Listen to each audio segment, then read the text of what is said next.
გამარჯობა გიორგი, მოგესალმები. მოკლედ ერთ-ერთ თემას შევეხოთ რა, ამ ბოლო დროს აი აჟიოტაჟია ინტერნეტ სივრცეში.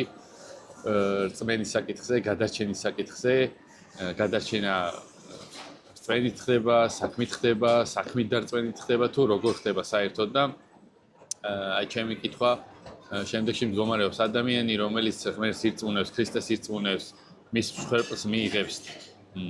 ეს გადარჩენა შეუძლია თუ არა რომ დაკარგოს? ანუ ხსნის დაკარგვა შესაძლებელია თუ არა? ოკეი, შენი კითხვა მოიცავს რამოდენიმე ასპექტს. მოდი თანმიმდევრული რო ვიყოთ, მოდი უნდა გავცეთ ჯერ ტერმინოლოგიას პასუხი. სიტყვის დეფინიციას როცა ჩვენ გვეცოდინება, რა სიტყვა რას ნიშნავს, თედან გამომდინარე ჩვენ გვეცოდინება უკვე სწორი მიმართულება. პირველი ავიღოთ სიტყვა რწმენით. რწმენა. ებრაული სიტყვა, რომელიც არის ემუნა ნიშნავს ერთგულებას, მტკიცე დგომას, ურყეობას და ასევე ნიშნავს აგრევე მოდის სიტყვა ომანი. ომან ნიშნავს კიდევ აგრეთვე ნიშნავს ფუძე. ემუნა. ასევე ნიშნავს ხატვასაც, მოქმედებასაც. საინტერესოა ისე რომ ებრაულ ენაში ენა არის ემუნა არის ზმნა. ზმნა თავისთავად გრამატიკიდან ჩვენ ვიცით რომ ეს არის მოქმედება, რაღაც მოქმედება. დღევანდელ დღეს თეოლოგიაზე იქონია გავლენა ელენურმა სწავლებამ, ფილოსოფიურმა შეხედულობამ და ფილოსოფიურმა შეხედულობამ რწმენა დაიყვანა იმ დონეზე რომ თითქოს რწმენა ნიშნავს რაღაცის ცოდნას. აი მე ვიცი, შეიძლება არც ვიცოდე, მაგრამ რაღაცის მჯერა რომ ასე იქნება. ეს რწმენის განმარტების მხოლოდ თქვა წინა მხარეა.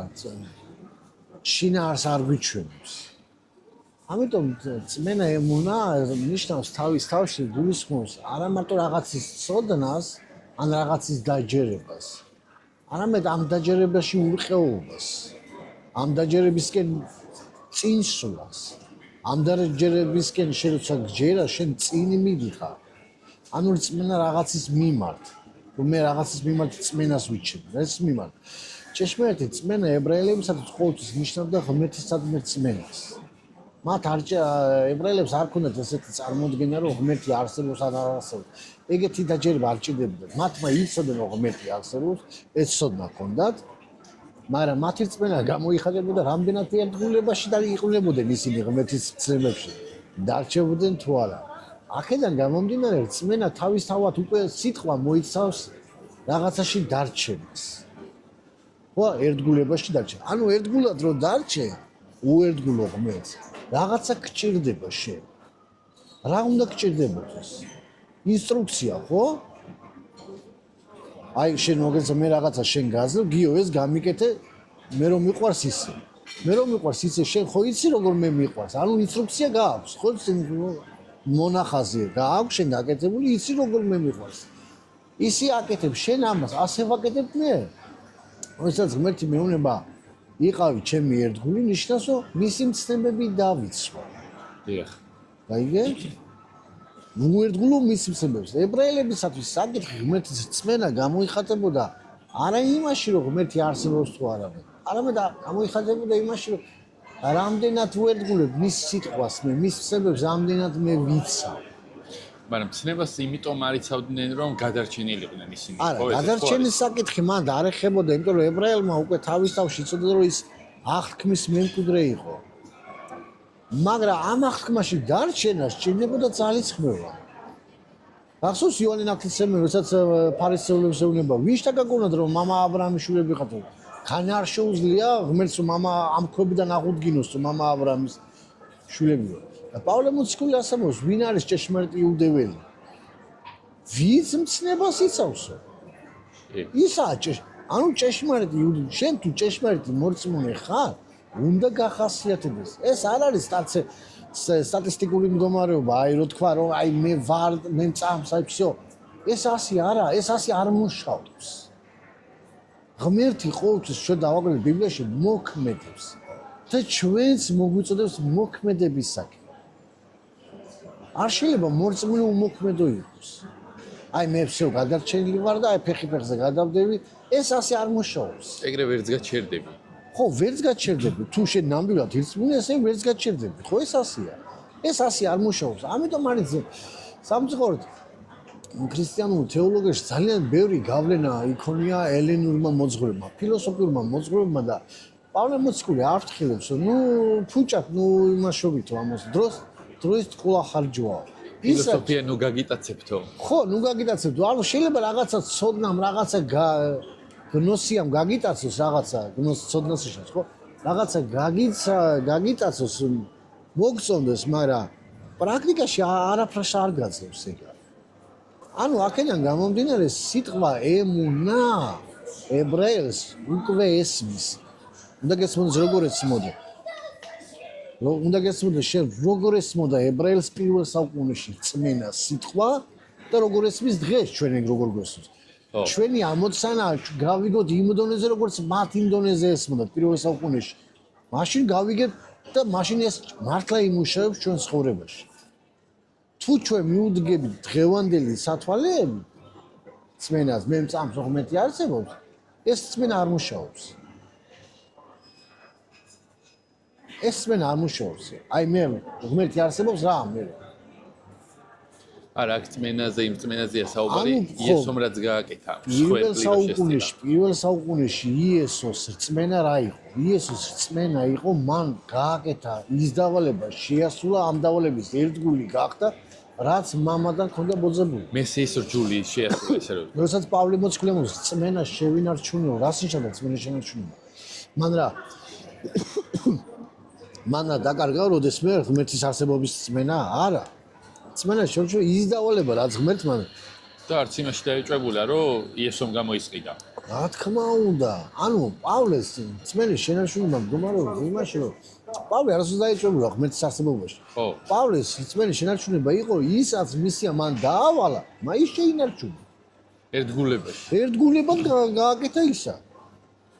ამას ქვია რწმენა შევინარჩუნება. ანუ შენ ახლა რადგან ახსენე პავლე რომ ამბობს რწმენის შენარჩუნებაზე, ანუ შენ ავტომატურად შენ გულისხმობ იმას, რომ რწმენა შეიძლება ხსნა შეიძლება დაკარგო. რა თქმა უნდა, ამაზე ის ამბობს, რა ქვია, მეორე იოანეს ასეთი რამე წერია. პირველი თავი, ერთი თავია იოანეს წერილი. მერვე მუხლი, ყველას ამბობს. თავს გაუფრთხილდით, რომ არ დაკარგოთ ის, რისთვისაც იხსნოდით. ანუ შეიძლება დაკარგო ადამიანმა. არამედ სული საზღაური მიიღო. სული საზღაური არის ისო შესაუყუნოს ისოს ხელში შედიხარ მასთან. ეგა. უყურე მე მეცხე მუხლი ძალიან კარგი მოხსნა. ყველა ვინ ჩორდება და არ მკვიდრობს ქრისტეს მოძღვრებაში, ღმერთი არ ხავს.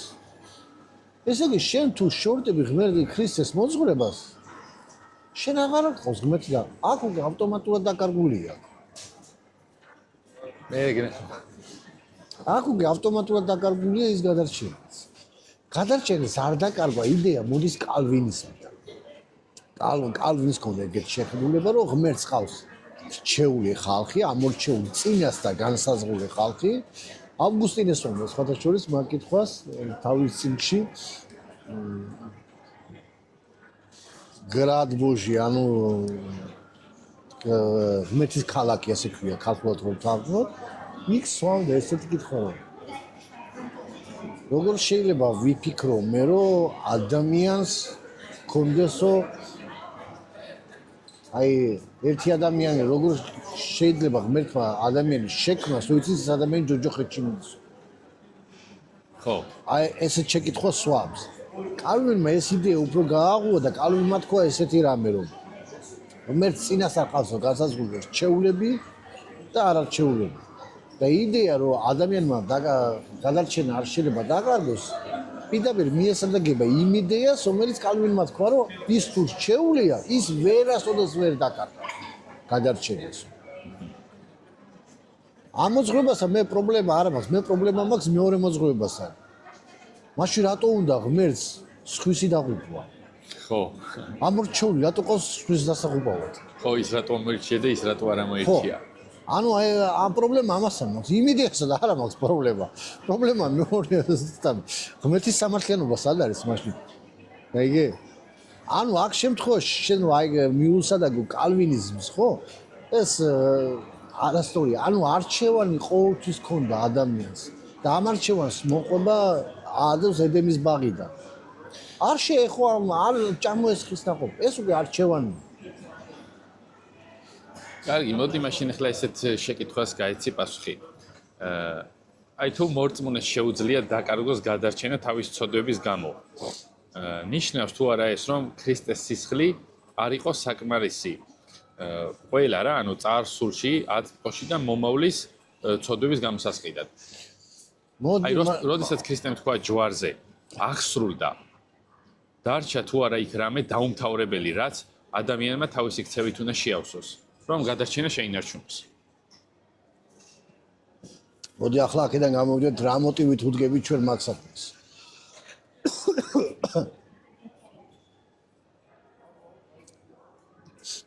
ქრისტეს სისხლი პირველ რიგში ეს არ არის ინდულიგენცია.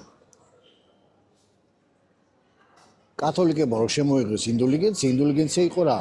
რას გულისხმობდა? რაც სოდორი მქონდა, გადავიხდით ფულს მეპატიებოდა თავისთავად და კიდევ ინდულიგენცია იყო მომავალში ჩადენილ მაგალითად მე მინდა ვიღაცის მოკლა, გაქურდვა, იმისათვის წინასწარ ვიხდი ფულს. და იცოდვა არში არ მეთქება, ნაპატიები აქვს. როგორ ფიქრობ, ახლა ქრისტეს სისხლი მასეთია? არ არსებობს, ხო? ებრაელთა წერილებში მეათე თავში პავლე მოციქული ნათლად ამბობს ესეთ რამეს, რომ აი, რო წაგიგითხო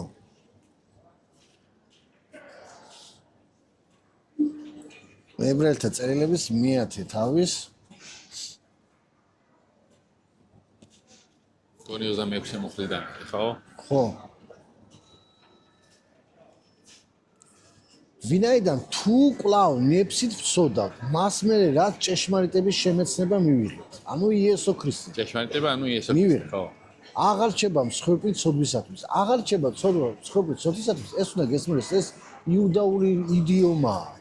რას ნიშნავს აღარ რჩება ცოდვა მსხვერპლისათვის? შენ უნდა გესმოდეს ეს იუდაური იდიომა რაში მდგომარეობს? იუდაური იდიომა მდგომარეობს იმაში, რომ ძველ აღთქმაში ნემსით, ანუ განზრახ ჩადენილი ცოდვისათვის მსხვერპლი არ არსებობდა. ანუ შენ თუ შეგნებულად ჩადიოდი ცოდვას, ვერცერთი კრავი ვერ გამოგისხდით. შენ დაჟე მადლის ტახს ასაც უძახიან იმ სამსხვერპლოსო ხელი დაედო. ესეთი იდეა იყო რა ისრაელში. თუ მაგალითად ადამიანის ჩახულას ემუქრებოდე და ის რამენაირად შეასებდა ტაძარში, ტაძრის ეზოში და სამსხვერპლოს ხას მოკიდებდა ხელს, მას არ ეხებოდა. მაგრამ ეს არ ვცლებოდა შეგნებულ ცოდვებზე. შეგნებულ ცოდვებზე, რომელიც მაგალითად თუ მან მოკლა ადამიანი, ეს არ ვცლებოდა მას. არც ღმერთის გმობაზე. ღმერთის გმობაზე იქოლებოდა კაცი, ადამიანი, ეს ახლა მომაკვდინებელი ცოდვა. იესოსაც ეუნებიან ღმერთს გმობოდა ხო, მაგრამ ჩაკოლოს. ვერ დაამტკიცეს ბიბლიურად. დამტკიცება ვერ იყო, ვერ მივიდა. აიგე? ისევე ბიბლიურად წერილი დაუმტკიცა იესო ქრისტე. და ამიტომაც ვერ იმაშობიან. აიგე? ერთი შეხედვით თითქოს ჩანს, რომ იესო რაღაცას არ ღვევს, მაგრამ ისევე წერილებიდან პასუხობს ის. აიგე? ანუ როცა ჩვენ ასეთ მომენტი გვაქვს, რომ ადამიანი თუ შენ ძალით, პრობლემა იესო ქრისტეს სისხლში კი არ არის. პრობლემა არის ადამიანის მიდგომაში. პავლე მოციქული როცა ამბობს ზიარებაზე, ვინც უდიერად იღებსო, ამიტომაც თქვენ შორისო ბევრი ავადმყოფიო, ცნეული და ბევრი სიღვდება. ეს არის ის ზერელე დამოკიდებულება. ანუ შენ იცი რომ ეს იესოსთან კავშირში შედიხარ, ევქარისტია ხო მოზიარობას ნიშნავს იესოსთან, თან გახსენება მისი გოლგოთის ჯვრის ტანჯვის და შენ თუ ამას უდიერად იხსენებ, ეს შენ წყევრად გექცევა. რაც არ უნდა მორწმუნე იყო, შენ თუ მცნებას არ ღვევ, მცნების საზღაური სიკვდილია. და ეს რო შენ შეგნებულად აკეთებ, ამაზე არ არის ცოდვის საზღაური სიკვდილი. ხო, ცოდვის საზღაური. ამაზე მსხვერპლი არ არის. ძველ აღთქმაში არ არსებობდა და ამ იდიომას იმეორებს პავლე მოციქული და ნახე 27 მოხდასა არამედ გამკითხვის შემასწუნებელი მოლოდინი და მოწინააღმდეგე და შთანთქმისათვის გამზადებული აგიზგიზებული ცეცხლი ელოდებოდა. ანუ გამოსყიდვა აქ არ არის თუ შენ ქრისტეს სისხლს და მის ჯვარცმას უდიერად ებღრობი შენ გამართლება არანაირი არ აქვს. არ შეიძლება ეს კალვინისტური მოძღვრება ასე მიუსადაგო ამას. რომ შენ მომავალში ჩადენილი ცოდვების გამოგისხული. მრუში რომელიც მიიღო იესო ქრისტე თავადებუნება დედაკაც რო იქო. წადი და აღარ შესწოდო. თუ შესწოდო და ცოდვაში დაიწყებ ცხოვრებას ის რაც დაპატიმი იმაზე კაი, მაგრამ აქედან ყველა გეწყობა ისევ ცოდვები. აქ რა მომენტია, ძალიან მარტივი რაღაცაა რა ეს მნიშვნელოვანი მომენტი. ადამიანი ვინც ცოდვაში არის, ის ვერ მიდის ღმერთის თანდასწრებაში. ძველ აღთქმაში მსხვერპლი ჭირდებოდა რატო? რომ ადამიანს ქონდა მისასვლელი ღმერთთან, ხო. შენ ღმერთთან დღეს მიდიხარ იესოს მეშვეობით. თუ შენ არინანიებ ჩადენილ ცოდვას, შენ ვერ მიხარ ღმერთთან. იმიტომ რომ ცოდვა გიშლის ღმერთთან მისვლას. აი ეს ცოდვა კლავს შენ. ეგა ორჯერ 2/4-ია. აქ ბევრი არ ჭირდება. ბიბლიას თავისი ლოგიკა აქვს. ამას არ ჭირდება ფილოსოფიური განმარტება. ბიბლიური ლოგიკა არის იმაში, რომ მე ამას პრაქტიკაში როგორ ვიყენებ ჩემ ცხოვრებაში. ესაა პრაქტიკა, სიცოცხლე. ცოდვის საზღაური არის სიკვდილი, ხო? წერია სახარებაში, კი არა და ეპისტოლეში მოკლედ, ხო და არის კიდე რომ აი ივანებოს არის მომაკვდინებელი ცოდვები და არამომაკვდინებელი ცოდვები. აი ამის სხვა მომაკვდინებელი ცოდვა არის ის, რაც აქ წერია, ნებსიერ ჩადებული, მოიესვამოს პავლე. ისევე ისა, ნებსი ჩადენილი ცოდვა. შეგნებულად განზრახებული. ყველა ცოდვის საზღაური სიკვდილია? თუ აი უნდა დაიყოს ეგ მომაკვდინებელი და არამომაკვდინებელი ცოდვა. შენ უყურე ამ მომენტია. ებრაულ დეფინიციაში ცოდვას 4 სხვადასხვა სახელი აქვს. ცოდვა ხეთ, რასაც ქვია, ხეთ არის მიზნის აცილება. ხეთ, აი ეს ტერმინი მოდის, მიზნის აცილება, ანუ შენ მიზანს უმიზნებ და ამ მიზნეს აცილებ. თორა ამარტია ბერძნულად, ხო? ეგ არის? ბერძნულად არ ვიცი, მაგრამ მე გეუბნები ხეთ, თვითონ ებრაული სიტყვა ხეთ, ცოდვა რასაც ნიშნავს. ეს არის მიზნის აცილება. თორა ეს არის მიზნის მიღწევა. ამიტომ იესო ქრისტე ამბობს, რომ მე ვარ მიზნის მიღწევა. ცოდვა შენ გაცილებს ამ მიზნისაკენ. ამიტომ ანუ რას ნიშნავს გაცილებს? მიზანს აცილებ და ვერ მიდიხარ იმ დანიშნულ წერტილამდე, რასაც ქვია. ხტები, ცოდვა კლავს. ხო. აიგე? მაგრამ აქ არის მნიშვნელოვანი მომენტი რა. ჩვენ უნდა წავიდეთ ლევიტელთა წერილებში, რა ცოდვაზე მოდიოდა გამოსხება. შეცდომით ჩადენილი არის ცოდი, შეცდომით შეგეშალა. უნებლიეთ სისუსტე გამოიჩინე რაღაც მომენტში, რაღაცა ცოდვასთან ბრძოლობ, შენ რაღაცა მანკიერი თვისება გაქვს. აიგე, ანუ აზარტული თამაში. აი იცი რომ ცუდია, მაგრამ რაღაცნაირად ვერანებებს. ხო, ხორცთან გაქვს ბრძოლა. ამას მეთქი არ გელაპარაკი. აი ესეთ ცოდვები. ესეთი ცოდვები საბოლოო ჯამში თუ არ შეებრძოლები, დაღუპვა. სიკვდილია. იმიტომ რომ დაგუყვავს ადრეთულია. მაგრამ აქ უარესისკენ წაგიყვანს რა ნელა რა. მიგიყვანს დიდ ცოდვამდე. ის ცოდვა რომელიც მომაკვდინებელია და შენ უნდა გეცმოდეს მომაკვდინებელი ცოდვა ნიშნავდა ისრაელში რაზეც მიდოდა ჩაქოლვა. რაზეც ისრაელის ერიდან მოწყვეტას ნიშნავდა.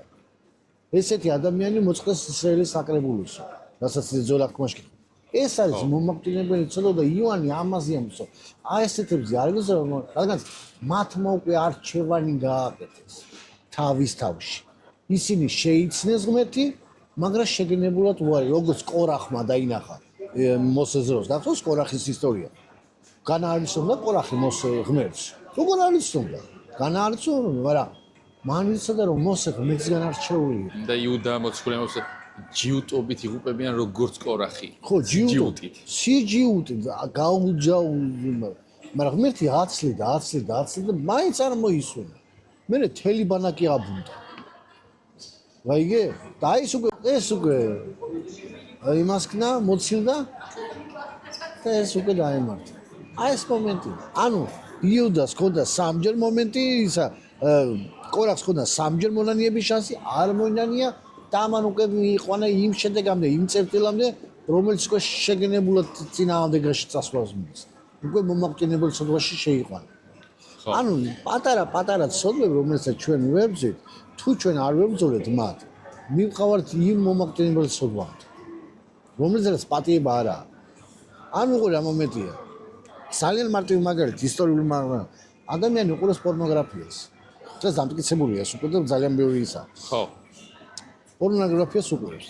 თითქოს არაფერი, ხო აი პატარა ცოდვა რა, მაგრამ უმეტესად ყველა დამტკიცებულია მეცნიერები. პედოფილები, სექსუალური მოძალადეები, აბსოლუტურად ყველა იწყებდა პორნოგრაფიის ყურებას. მიზანს შედეგი ხედავსა და პატარა მიიყვანა მომაკვდინებელ ცოდვამ. გიორგი, აი იოანეს მე-10 თავში არის ესეთი რაღაცა, რომ იესო ამბობს მე მათ ვაძლევ საუკუნო სიცოცხლეს. იოანეს მე-10 თავის რომელი მუხლია? 28-29. მე მათ ვაძლევ საუკუნო სიცოცხლეს და ვერავინ გამოსტაცებს მათ ჩემს ხელს, ანუ ჩემ ხელიდან ვერავინ წამართმევს. ან თუ ადამიანი მაინც იკარგება, ნიშნავს თუ არა ეს, რომ ადამიანის ნება უფრო ძლიერია, ვიდრე ღვთის დამჭერი ძალა.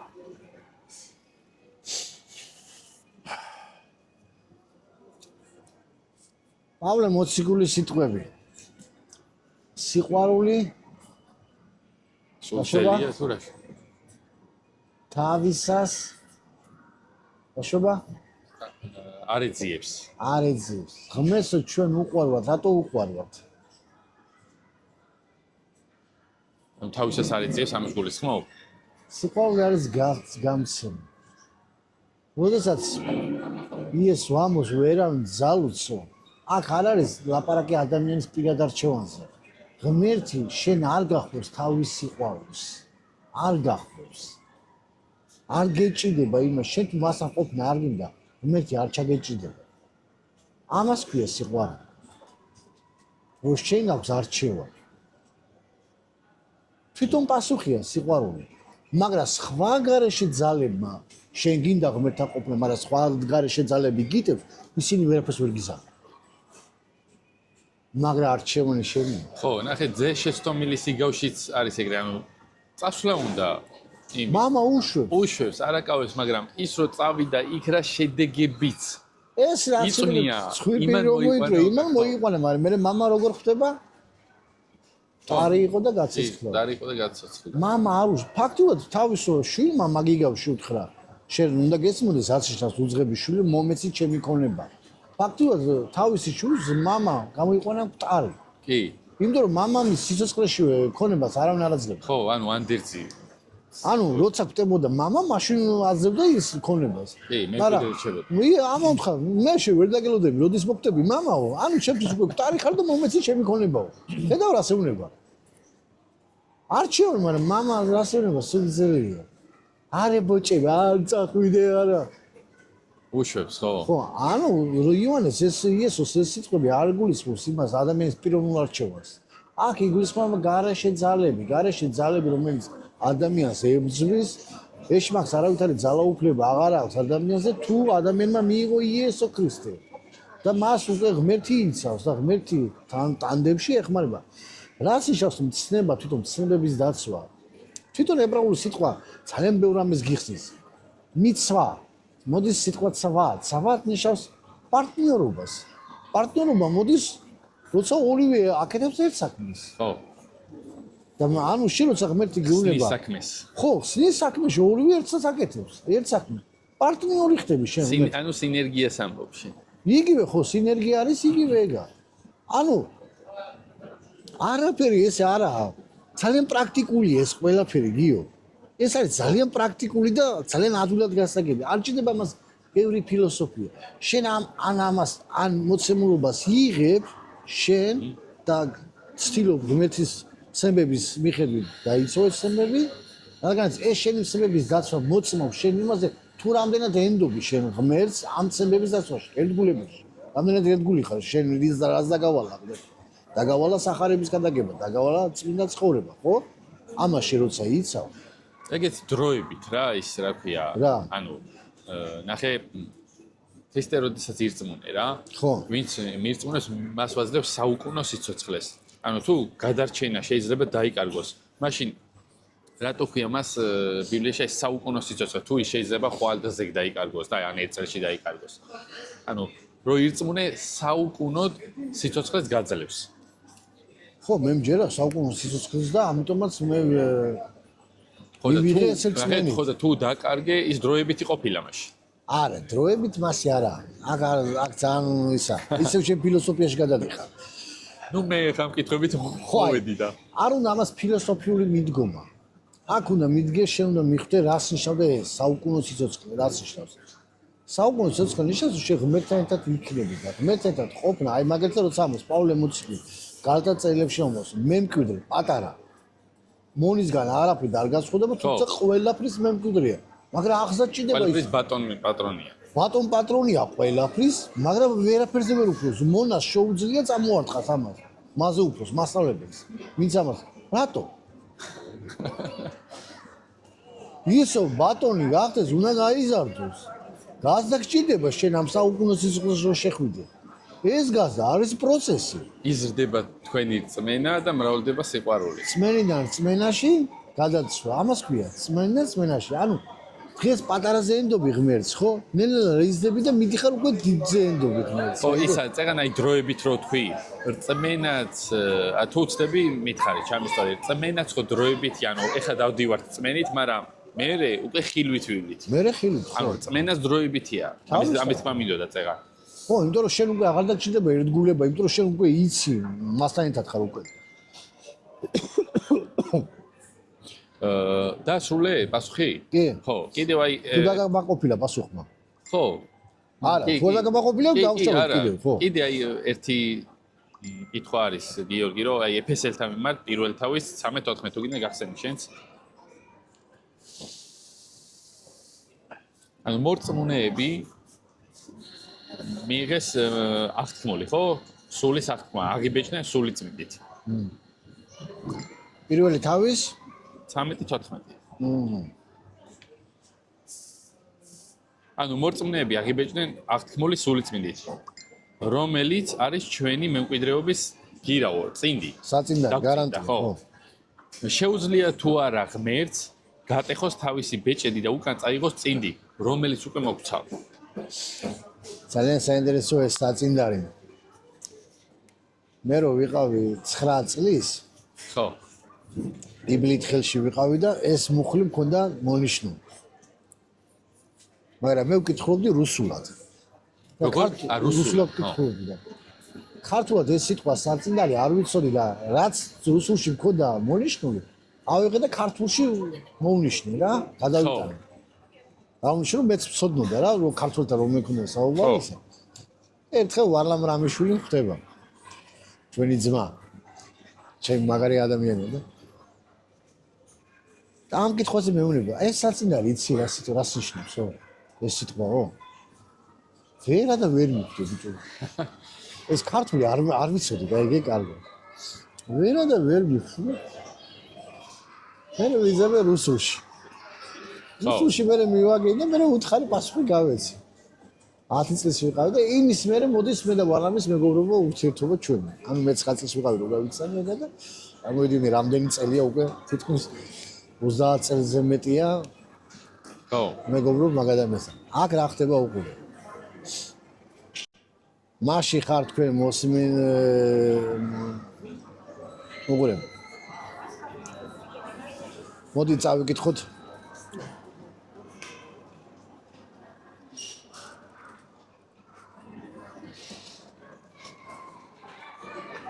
მე-10 მუხრიდან, მე-11 მუხრიდან. მასში მივიღეთ მემკვიდრეობა, რისთვისაც წინასწარვე ვიყავით განწესებული მისი განზრახვის თანახმად, ვინც ყოველვე თავის ნება სურვილით იქს. რათა ვიყოთ მისი დიდების საქებრად, ჩვენ რომელიც წინასწარ გქონდა ქრისტეს იმედი. მასში ხარ თქვენც, ვინც მოისმინეთ ჭეშმარიტების სიტყვა. აღარ დააკვირდი პავლე როცა ლაპარაკობს. ჩვენში ის გულისხმობს ებრაელებს, თქვენში გულისხმობს წარმართებს. აჰა, გასაგებია. ეს უნდა გესმოდეს. თქვენ მასში ხართ, თქვენც ვინც მოიცმენთ ჭეშმარიტების სიტყვა, თქვენ გადარჩენის სახალება იწამეთ იგი და დაიბეჭდათ აღქმული სულიწმელი. რომელიც ჩვენ მემკვიდრეობის საწინდარია. საწინდარი ანუ ზალოგი. ანუ ბ რასაც ქვია. ხო. მე ანუ შემინახე მე თან ნახევარ თანხას ვიხდი. კი. მე რომ მოვალ დანარჩენს იმას. საწინდარი ქონების გამოსყიდვაში ღმერთის დიდების საქმეს სააკებრად. ანუ აქ არის საწინდარი რატოა ეს სიტყვა? საწინდარი ეს არ ნიშნავს შენ გარანტირებულ. საწინდარი ნიშნავს შენ რომ ნახევარი შეგავს, მაგრამ შენ როგორ მერე გადაიხდი ამ თანხას, მერეა დამოკიდებული ეს მიიღებ ამას თუ არ მიიღებ. ამას ნიშნავს ეს საწინდარი. ეგე? მაგრამ ეს ბე არის გარანტია. შენ თუ ამ გარანტიის გჯერა გწამს, ცხოვრობ შესაბამისად. მაგრამ თუ ამ გარანტიას მე ბე დავტოვე ხოლმე რა არაფერი. ეგე? ანუ შენ გითხობ გომრობდა იმაში რომ სწორად თუ გაგიგე, გამახსენე? შეიძლება თუ არა ეს იყოს შეუძლია თუ არა ღმერთს გატეხოს თავისი ბეჭედი და უკან წაიღოს წინდი, რომელიც უკვე მოგცა. ღმერთი ბეჭეს არ ტეხავს. ბეჭეს და პირობას ტეხავს ადამიანი. ღმერთმა ისრაელს დაუდო ორი აღთქმა, ორნაირი აღთქმა. ერთი არის უპირობო აღთქმა, რომელიც აბრაამს ეკუთვნის. ხო. და არის პირობითი აღთქმა. პირობითი აღთქმა თუ შენ ამას გააკეთებ, მეც ამას. ეს არის იგივე ესა. ანუ ესეც პირობითი ის არის. პირობითი არის შენ თუ დარჩები. პირობა არის უნდა დარჩე იესოში. თუ შენ იესოში არ რჩები, აი როგორც პირობა არის ისა. იურიდულად უკვე შენ ხარ ღმერთის შვილი. მაგრამ ამ იურიდულად როგორც ის არის ბატონის შვილი, მონას როა, იურიდულად ის არის. მაგრამ რეალურად აქვს ძალაუფლება ამ ბავშვს. რა თქმა უნდა არა. ხო, დაინახე, ხო იძახია ღვთისშვილი ხარ იურიდიულად. ხო. აი თუ ჩვენ ღვთისშვილები გავხდით, როგორ შეიძლება შეწყდეს ეს გენეტიკური, ანუ სულიერი კავშირი? აი რაც არ უნდა დაშავდეს. ცოდვა. აი ხა როგორც ცოდვა. ბიოლოგიურად და შვილი ხო ყავს? რაც არ უნდა უარყო იცო შენი შვილია მაინც. გასაგებია, მაგრამ როგორ მოხდა ადამის და ევას მოწყვეტა სიცოცხლის ხიდან? როგორ მოხდა? ურჩობით. ცოდვა. ხო, ურჩობით. ცოდვა წყვეტს ყველაფერს. ამიტომ ცოდვა შენ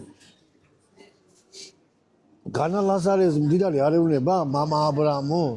რა არ იცოდა რომ აბრაამი მამამისი იყო? განა არ ეუბნება აბრაამი შვილო ჩემო, მაგრამ სად იყო მდიდარი? ეს არ ნიშნავს იმას. უნდა შევნა გესმოდეს პრაქტიკაში როგორ მუშაობს ეს ყველაფერი. ეს არ ნიშნავს იმას, რომ აი ესე თეორიებში წახვიდე. ეს თეორიები ძალიან კარგია, მაგრამ პრაქტიკაში არ მუშაობს, მაგრამ პრაქტიკა სულ სხვა რამეს გვიჩვენებს. ეს არის ძალიან მნიშვნელოვანი. კიდე აი შემდეგი შეკითხვა თუ გადარჩენა დამოკიდებულია ჩემს მიერ მის შენარჩუნებაზე. გამოდის რომ მე გადავრჩი მადლით, მაგრამ ვინარჩუნებ გადარჩენას საქმეებით? ეს ხომ არ ეწინააღმდეგება პაულე მოციქულის სწავლებას, რომ გადარჩენა მხოლოდ მადლით არის და არა საქმეებით. რათა არავინ დაიკვეხოს, დაიტრაბახოს. ეფესელთა მეორე თავი ეგა, ხო?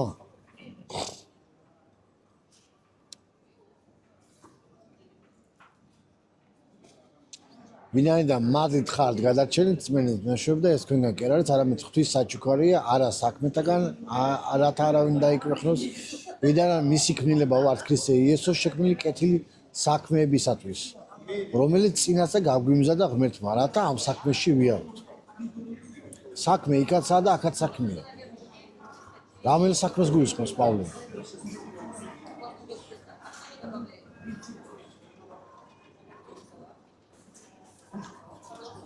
ჩვენ ვთქვით, შევთანხმდით, რომ ჩვენ უნდა შევთანხმდეთ ეს სიტყვები, როგორ ესმოდათ ისრაელიანებს მაშინელ დროს.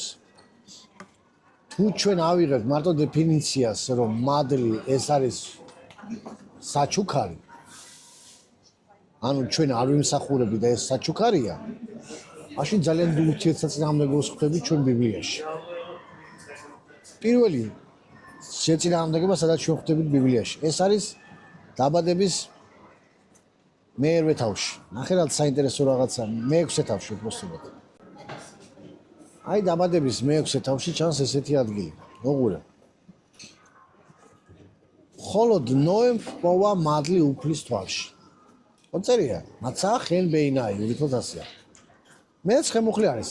ეს არის ნოეს ამბავი. მართალი უმციკლო კაცი იყო ნოე თავის საუბარში. ღმერთის გზები დადიოდა იგი. თუ მართალი იყო, უმციკლო იყო, დაუმსახურებელი მადლი რაღაცა ჭირდებოდა საჩუქარით ნოეს.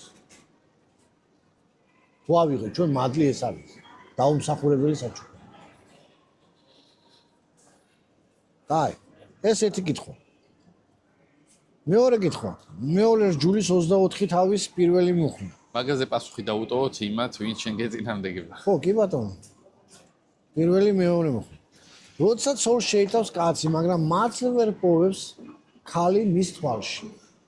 რადგან რაღაც სამარცხინო დაინახა მასში. ივრითულში აქ სამარცხინო ისე შიშიშვი, ანუ უღალატა ცოლმა. ხო. წესი თუ უღალატა ცოლმა, მადლი უნდა გამოიჩინოს ქმარმა. უღი არ ეკუთვნოდა ქალი. ჩაქოლის ღირს იყო და აი მადლი გამოუჩინა უწყალობო. ხო ასია. მაგრამ აქცელი მათ ვერ პოვებს. დავითად რომ მივა კიდევ ის ქალი სახელი დამავიწყდა, ცოლი რო გახდა. თუ შენ მადლით პოვეო. ნოე მოსე რო ცეუნება გამოსulis 33 თავში ღმერთს. მადლი თუ პოვეო. რას შეიძლება ეს მადლი ხენ? ეს ნიშნავს მიმზიდველს მოსაწონს, სასურველს. თვითონ დაბადების პირველი მეექვსე თავი გეუბნება რატო პოვა ნოემ. რატო იყო აიყურე? ეხლა ვნახოთ. ახლა ამ გაგები წაიკითხე. სასურველი, მიმზიდველი. მხოლოდ ნოე იყო სასურველი უფლის თვალში. რატო იყო სასურველი კითხვა? ეს არის თორე მართალი უმციკლო იყო თავისუფლების ღმერთზე. ხედავ ლოგიკა როგორ ჯდება. ახლა ნახოთ რიცხვი მეორე ჯულის იმაში 24-ში. როდესაც სოლას შეიტავს, მაგრამ მოსაწონი ვერ იპოვა ადამიანმა, ქალმა ქმრის თვალში, რადგანაც სამარცხინო დაინახა. ხდები? ლოგიკა როგორ ჯდება. აი ახლა ეს მოსაწონობა და სასრულობა დაუპირისპიროთ ეფესელთა წერილებში. 2:8-ში. ჩავსვათ ეგა, როგორ გამოვა. ვინაიდან მოწონებით ხართ გადარჩენილები წმენის მეშვეობით. ანუ იგივე ვთქვით, ვინაიდან სასურველობით, სასურველი ხარ ღმერთისათვის, რატო ხარ სასურველი? წმენის მეშვეობით. და ეს რწმენა თქვენგან არ არის. ეს ღმერთის ნიჭია. და რა საქმეებზე მიდის საკლაპარაკი? ჩვენ ხომ ვთქვით რას ნიშნავს, როცა პავლე ამბობს რჯულის საქმეებს ასუწავნოს. ხო, აი ეგ რჯულის საქმეები ზოგადად. რჯულის საქმეები. ყველაფერს რჯულს ეძახის? პავლე რჯულის საქმეებს ეძახის. ეს არის თალმუდისტური ტერმინი და ესეები იყენებენ, ყუმრანიტელები იყენებენ ამ ტერმინს. რაც ნიშნავს? რაც ნიშნავს გიურის პროცესს. გიურის პროცესი ეს არის 7 წლიანი პროცესი და მასში შემავალი ყველა წესი, ჩვეულებრივება. ამას ქვია რჯულის საქმეები. ადამიანი წარმას, ვისაც უნდა ებრაელი გახტარიყო, მას უნდა გაიაროს გიურის პროცესი. ამას ქვია რჯულის საქმე. ამას დაუპირისპირდა პავლე მოციქული და არავით არ ათმცნებას. როგორ შეიძლება ღმერთის ცნებას დაუპირისპირდა? რა თქმა უნდა, ეგ ერთი და ცნება იგივე თანამშრომლობა. როგორ შეიძლება თანამშრომლობა ეწინააღმდეგებოდეს რწმენას? მთელი სახარებაც გაძეძგილია იმითი, რომ ამ ყველა მცნებას მოიცავს იყვარდეს მოყვასი შენი. თანამშრომლობას, ვისაც სავად მოდის თანამშრომლობა. ცნებები რო არ გაუქმებულა ეხლა რა თქმა უნდა ამაზე არც ედემის ბაღში ღმერთს უნდა და ადამი დევანო იყო რა. თანამშრომლები. რათა ედემის ბაღი დაეცო, დაემუშავე, გამრავლებულიყო. თანამშრომლობა უნდა. და კიდევ ერთი რომ აი რჯულის ანუ შეხედე რა მომენტი აქ უნდა გესმოდეს. წმენა არის ის ქვაკუთხედი, რაც მადლს ამოქმედებს. რაც ჩვენ ღვთების ღმერთის თვალში მოსაწონს ხდის. მოსაწონს ღვთის და სასურველს ღვთის და ის რატო ღვთის მოსაწონს და სასურველს ყურე ახალ სახელს მიცემო ხო წერია? ანუ მომისმინ ერთი რაღაცა მინდა გავარკვიოთ ახლა. ესე იგი, მადლით ხართ გადარჩენილები რწმენის მეშვეობით, ანუ მოსაწონი ხარ რწმენის გამო. სასურველი ხარ რწმენის გამო. მაგრამ ეს რწმენა შენგან არ არის. ეს რწმენა არის ნიჭი მეთის. ხო და ამ ნიჭს ღმერთი იძლევა, ხო? ნიშს მაშინ ვისაც არ აქვს რწმენა, იმის ბრალეულობა რაშია? ყველას აქვს. რწმენა მიცემული ნიჭი ყველას აქვს. აბსოლუტურად. მაგრამ არჩევანს აკეთებს ადამიანი იაროს ამაზე. ან არ იაროს. აქ არჩევანზეა. არჩევანი არ გარკვეულ. თორე ნიჭი ყველას მიცა ღმერთმა. მაშინ თუ გამოლისო ღმერთმა ერთს მიცა ნიჭი და მეორეს არა, მაშინ იმის რა ბრალია რვა ლიწამა. რწმენის მიღება რას ნიშნავს? რწმენის მიღება ნიშნავს თუ არა იგივე სულის მიღებას. რა თქვი? რწმენის მიღება ნიშნავს თუ არა იგივე სულის მიღებას. რწმენის მიღება იქ რას ნიშნავს საერთოდ? აი პეტრე ამბობს უბრალოდ ეხა მუხლი აღარ მახსოვს. ჩვენ რწმენა რომ იგივე ძვირფასი რწმენა რომ ვიღეთო. აი ციტატას ვერ ვიხსენებ, გაგძელე მანამდე და მოუძებნი მაგ სიტყვას. რწმენა აღარ ამ მომენტში რწმენა ხო თქვი ჩვენ რა სიტყვა ნიშნავს? რწმენა რას ნიშნავს? პირველ რიგში რას ნიშნავს? ერთგულებას. ნიშნავს. ერთგულებას ჩვენ ვიჩენთ როდის? როცა კარგად აღა ყველაფერი. როცა ჩვენთვის კომფორტულია, მოსახერხებელია ერთგულად ვყოფნა. თუ როცა გამოწვევებია ამ ერთგულების. აი მეორე წერილში იწყება ეგრევე სიმონ პეტრე იესო ქრისტეს მეორე პეტრე ხო? კი მეორე პეტრე პირველივე მუხლი არის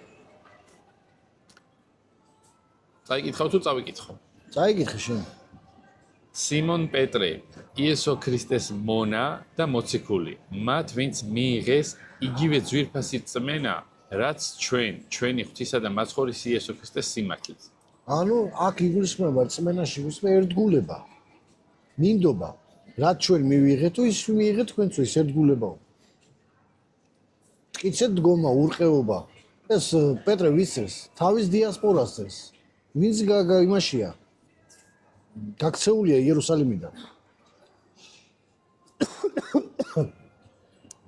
შენი პრობლემა რა არის იცით დღევანდელი კაცობრიობის ისა თქვენ რწმენას უყურებთ რაღაცის დაჯერებას არა ეს დაჯერება რწმენა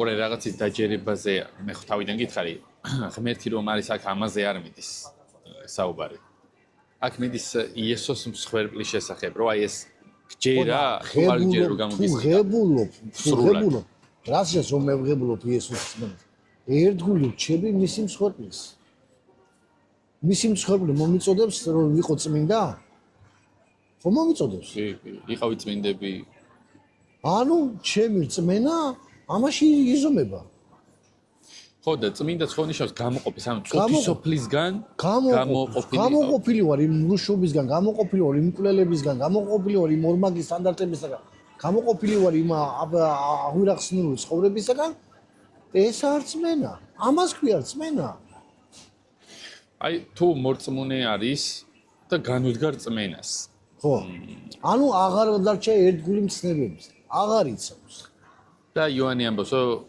ჩვენგან გავიდნენ მაგრამ ჩვენგანი არ იყვნენ ჩვენგანი რომ ყოფილიყვნენ ჩვენთანვე დარჩებოდნენ ხო ნუ იოანე ამბობს მაგას იოანე დააკვირდა რა კონტექსტი ჩვენთან რო ყოფილიყო ჩვენთან იქნებოდა მაგრამ ჩვენთან არ იყო არ იყვნენ ანუ ეს ისე რომ ადამიანმა ანგარებით მიიღო უყურე რა მომენტია აქ იგულისხმება ორი კატეგორია ხალხია არის ხალხი რაღაცის გამო რომ მიდიან იესოსთან არის ხალხი რომელიც რაღაცის გამო მიწმის ის მოტივები ანგარებაა ამა ასეთ ხალხს იოანე უწოდებს რომ ისინი ჩვენიანები არ იყვნენ არასოდეს სიმართლეში სინამდვილეში ჩვენ ხო არ ვიცი ვინა იესოს ატომ მოყავს იგავი ხვალზე და ხორბალზე და შეთო არ ვიცი თუ დროა ჩვენოსო მაგასო ვინა ხორბალი და ვინა ისა ღვარზე ჩვენი განსაჯი არა ეგა წმენა ეს არის მეგობა რომ უნარი რომელიც შენ იჩენ რომელიცაც შენ ღმერთი გაძლევს ამ ნიჭს უნარი იგავი ტალანტებზე არის ზოთის უნარი. ღმერთმა უნარი ყველას მისცა, მაგრამ ამ უნარს ვინ იყენებს? ეგა. როცა ტალანტებზე მიდის უნარი ლაპარაკი, ეგ მაგალითად ზუსტად მიდის რწმენაზე ლაპარაკი. ვინ გააღვივა ეს რწმენა და ვინ არ გააღვივა ეს რწმენა? ამიტომ ამბობს პავლე მოციქული, რომ რწმენა ეს ღმერთის საჩუქარი, ეს თქვენი კაცობიდან არაო, მაგარი ვარ და ეს ასე არაო. ამიტომ ამბობს პავლე მოციქული, ეს ღმერთის საჩუქარი. ანუ ის ერთგულება იცდება, ამ ერთგულებას სწავლა უნდა, გაზრდა უნდა. ბავშვი რო გახდეს ბატონი, უნდა გაიზარდოს. ის თუ არ გაიზარდა, ეს არის დეფექტი. ხდებით? ავანტყოფია. ავანტყოფს არავინ არ დასვამს მართულად. მეორე, მადლი არასობრად გაგებული.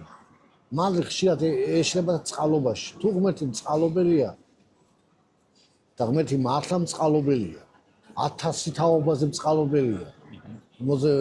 მოსერვამოს. წყალობა რახენ და ხენ ეშლებათ ერთმანეთში. ძალიან ბევრს და გონიათ მადლი ასე. მე ვეთანხმები რომ მადლი არის ძალა. ძალა იმ გაგებით რომ მე როცა უფლისათვის სასურველი ვარ და მოსაწონი, ეს მე მოწმობა მაქვს ჩემში. სულიწმინდისგან. და ეს თავისთავად ძალაა. რომ მე კიდე უფრო მეტად დავიცვა უფლის მცნება და კიდე უფრო მეტად სასურველი ვიყო. ანუ აქ არის ორმაგი მიდგომა. მარტივ მაგალითს შეგვიძლია გავიგოთ. სოლფრული ურთიერთობა. ყველაფერი ძალიან ადვილი გასაგები ხდება, როცა შეიძლება მარტივი მაგალითი მოიყვანო. იმასაც იესო აკეთებდა. იესო აკეთებდა ძალიან მარტივ მაგალითს. ცხოვრებისეული მაგალითი მოყვანა. როცა შენ ღმერთის ცნებას იღებ, შენ უნდა მოიყვანოს ცხოვრებისეული მაგალითი. როგორ მუშაობს ეს ცხოვრებაში? სოლფრული მაგალითი ურთიერთობა. უყურე. როცა მე ვიცი რომ ჩემსოს უყვარ ვარ. ეს მე მაზე ძალას უფრო უკეთესი ვიყო, არჩევანია ჩემზე, უყურე. უკეთესი ვიყო და ამისი სიყვარული გავხადო, რომას მე უყვარ ვარ, უფრო კარგი და უფრო მონდომებული, რომ უფრო სასურველი ვიყო მისთვის. მაგრამ აქვს მეორე არჩევანი. მაინც უყვარ ვარ, კაცსა და ფეხზე გადავდებ და არაფერს არ გავხდება. რომელი ურთიერთობა შენ არ შუნდება დიდხანს? ის თუ ესა? რა თქმა უნდა პირველი. პასუხი გაგეცი. ეს არის ისაც ცხოვრებისეული მოდელისა. ამას აქვს ეს არის ებრაული. ქრისტიანობის ებრაული ფესვები ამაზეა დაფუძნებული. ის რაც ცნებები შენ ცხოვრებაში გარგება, იყენე პრაქტიკაში, ის მუშაობს.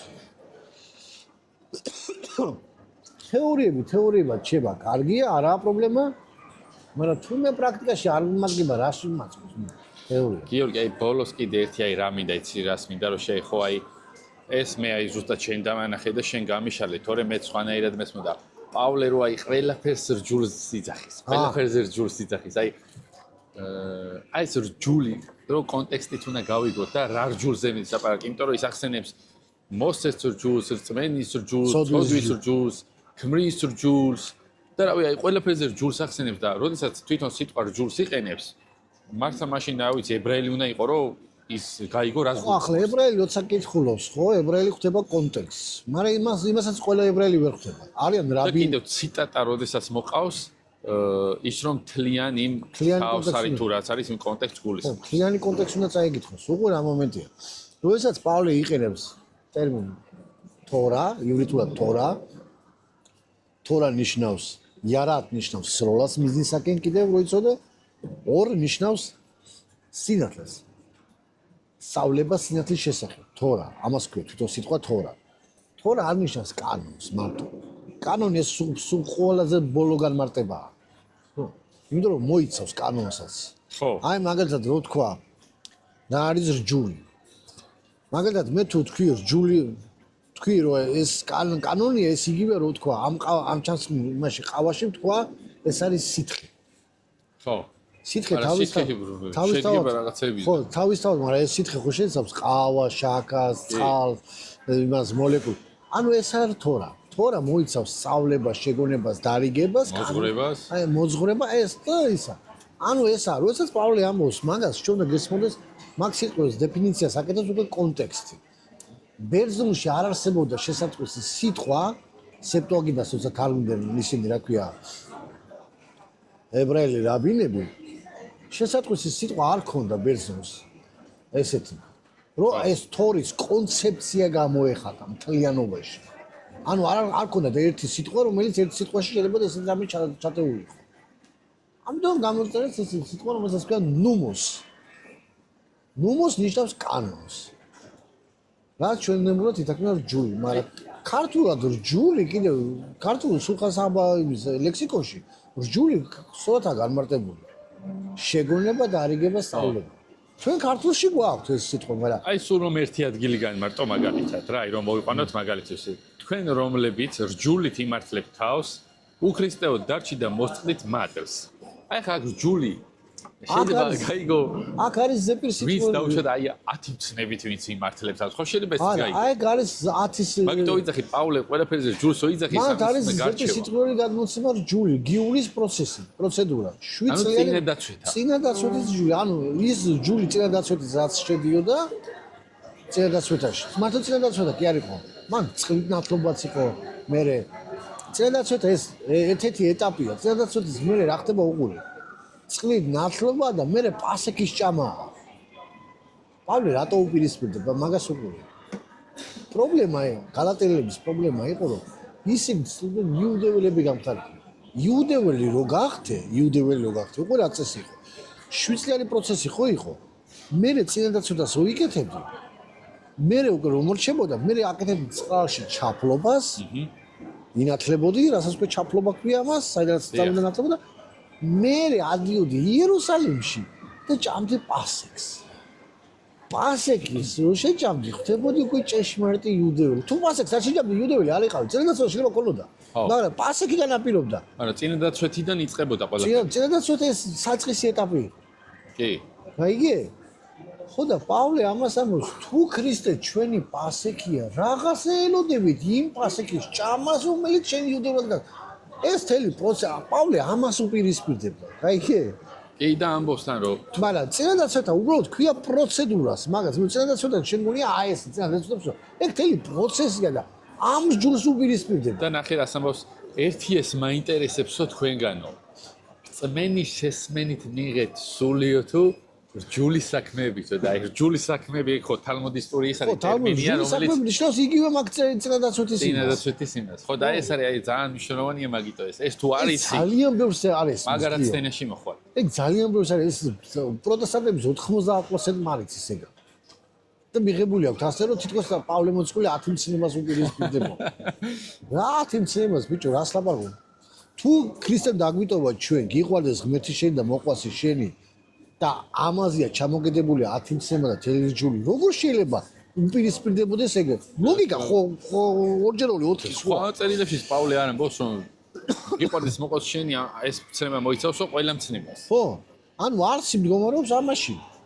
როგორ შეიძლება შენ ამაზე დაუპირისპირდი ამას? ანუ მიხდი ხო რა შეცაი? კი. ანუ რო შევაჯამოთ დღევანდელი გაკვეთილი. ებრაელებისათვის წმენა და საქმეები ეს ერთი და იგივე კონცეფცია. წმენაში იგულისხმება საქმე. მაგრამ როდესაც პავლე ლაპარაკობს წმენა და საქმეებს, შენ უნდა გესმოდეს რა საქმეებს გულისხმობს. საქმეებს იმას რაც გალატელებში ეუბნება, რჯულის საქმეები. ის რაც გიურის პროცესს ქვია. ამ საქმეებს გულისხმობს და არა იმას რომ ცნებების დაცვაზე. ეს არის ძალიან უნდა გავმართოთ ეს. ეს ნუ ამას თუ ეს არ ვიცი, მაშინ მივართ იმ დასკვნამდე რომ ესემია. კი. ანუ ხვდები, ებრაელისათვის წმენა, მაშინელ ებრაელისათვის ნიშნავდა წმენა, ღმერთის ცნებების დაცვა. ეს არის წმენა ებრაელისათვის. მაშინელ ებრაელს ასე ესმოდა და ახლაც ასე იწვია. ეს არ შეცვლა. თუ შენ გწამს, ცხოვრობ. ისე როგორც გწამს. ორჯერული ორი. და კიდევ აი რჯულის დასასრული არის ქრისტე. ანუ ესე იგი მთელი რჯულის მიზანია ხო, ტელოსი მიზანი არის იესო, ხო, ეგა. მთელი რჯულის რატო რომ შეიმეცნო იესო. პავლე რატო მოწო ყველაფერს უგულებს რათა რა? იესო შემეცნო.